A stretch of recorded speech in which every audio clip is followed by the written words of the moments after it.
BNP একটি রাজনৈতিক দল। তারেক রহমান হচ্ছে ওই দলের ভারপ্রাপ্ত চেয়ারম্যান। তিনি অবশ্যই তার দলের অবস্থান ব্যক্ত করবেন, খুব স্বাভাবিক। ডক্টর ইউনূস হচ্ছেন অন্তর্বর্তীকালীন সরকারের প্রধান উপদেষ্টা।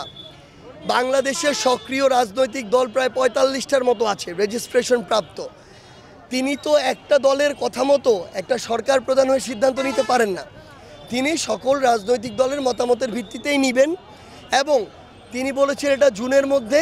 আমরা আমাদের জায়গা থেকে জাতীয় নাগরিক পার্টি এনসিপির পক্ষ থেকে বলতে চাই, ডক্টর ইউনূস এবং অন্তর্বর্তীকালীন সরকার যদি মনে করে যে একটা সুষ্ঠু এবং স্বচ্ছ নির্বাচনের জন্য জুন পর্যন্ত সময় প্রয়োজন, ইভেন যদি তিনি মনে করেন যে না আরও ১-২ মাস আগে এপ্রিল মেতেও করা সম্ভব, আমরা আমাদের জায়গা থেকে মনে করি যারা বাংলাদেশের বর্তমানে রাজনৈতিক দল মনে করে যে এই অভ্যুত্থান পরবর্তী সময়ে সবচেয়ে গুরুত্বপূর্ণ হচ্ছে একটি সুষ্ঠু ও স্বচ্ছ নির্বাচন, ইভেন শুধু নির্বাচন নয়, সুষ্ঠু এবং স্বচ্ছ নির্বাচন, তাহলে তারা এই জায়গাটিতে সুষ্ঠু এবং স্বচ্ছ নির্বাচনের ক্ষেত্রে আপোষ করবেন না।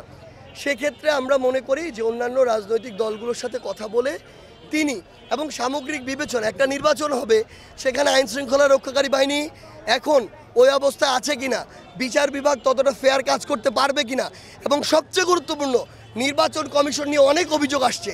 আমরা হাইকোর্ট থেকেও এরকম বিভিন্ন মন্তব্য পেয়েছি। এই নির্বাচন কমিশন একটি ফেয়ার ইলেকশন দিতে পারবে কিনা, এটা সবচেয়ে গুরুত্বপূর্ণ। যতক্ষণ পর্যন্ত এই বিষয়গুলো নিশ্চিত না হচ্ছে ততক্ষণ পর্যন্ত যদি টাইম ফ্রেম নিয়ে সরকারকে জোরাজুরি করা হয়, আমরা মনে করি এটা অন্যান্য যে রাজনৈতিক দলগুলো তাদের এক্ষেত্রে কোনো সমর্থন থাকবে না।